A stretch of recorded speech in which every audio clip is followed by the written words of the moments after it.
I am the Tofu Golem. Please enjoy the video.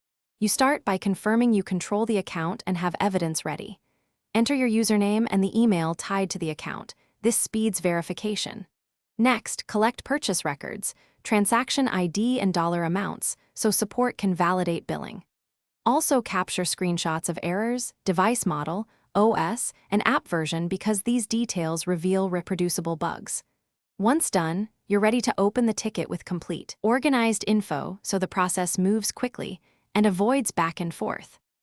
You now create the ticket in Roblox Help by selecting the precise issue type, pick account recovery, billing, or moderation as appropriate. Fill in a concise chronology, what happened, when, and what you tried.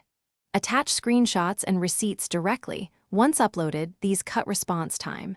Make the subject specific so the right team routes it.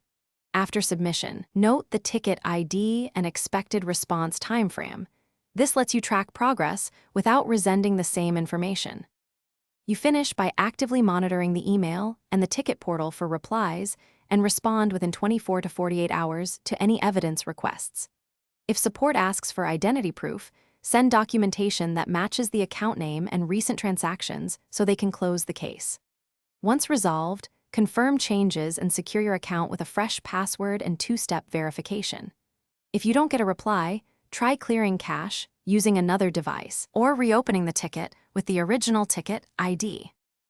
Thanks for watching. Consider subscribing if we helped you today.